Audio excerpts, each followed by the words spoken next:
ఆంధ్రప్రదేశ్ రాజకీయ ముఖచిత్రంలో గత 5 ఏళ్లుగా అమరావతి రాజధాని అంశం ఒక చదరంగంలా సాగుతూ వచ్చింది. ముఖ్యంగా వైఎస్ జగన్మోహన్ రెడ్డి అధికారంలోకి వచ్చిన తర్వాత 3 రాజధానుల ప్రతిపాదనను తెరపైకి తెచ్చి అమరావతిని కేవలం ఒక మున్సిపాలిటీకి పరిమితం చేయాలని చూశారనే విమర్శలు బలంగా వినిపించాయి. రాజధాని నిర్మాణం పనులు నిలిపివేయడం, అక్కడ రైతులు ఉద్యమాన్ని పట్టించుకోకపోవడం ద్వారా అమరావతి చాప్టర్ ముగిసిపోయిందని జగన్ భావించారు. అయితే కాలం ఎప్పుడూ నిర్ణయమే నిదర్శనం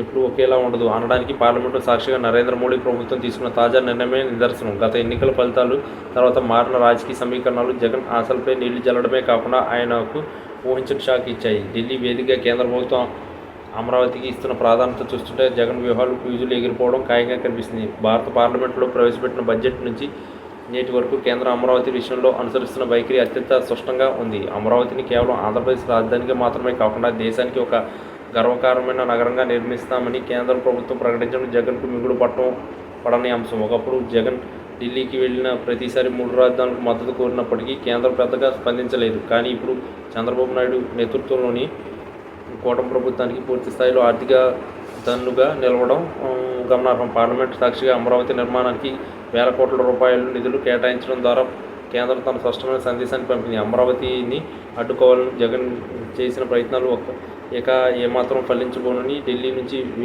వెలువడుతున్న వార్తలు తేల్చి చెబుతున్నాయి. ముఖ్యంగా అంతర్జాతీయ బ్యాంకుల ద్వారా అందే రుణాలకు కేంద్రం పూచీకత్తుగా ఉండడం, అలాగే అమరావతిని ఒక ఇండస్ట్రియల్ హబ్గా మార్చేందుకు ప్రత్యేక ప్యాకేజీ ప్రకటించడం ద్వారా జగన్ వేసిన అడుగులన్నీ తొలగిపోయాయి. జగన్ తన పాలనలో అమరావతిని ఎడారిగా మార్చాలని ప్రయత్నించారని, కానీ ఇప్పుడు అదే అమరావతి పునర్వైభవం పొందుతుంటే అది ఆయనకు రాజకీయంగా పెద్ద దెబ్బే అని విశ్లేషకులు భావిస్తున్నారు. పార్లమెంట్లో ప్రధాని మోడీ ప్రసంగం సమయంలో కూడా ఆంధ్రప్రదేశ్ అభివృద్ధికి అమరావతి కీలకమని ప్రస్తావించడం జగన్కు ఒక గట్టి హెచ్చరిక లాంటిది.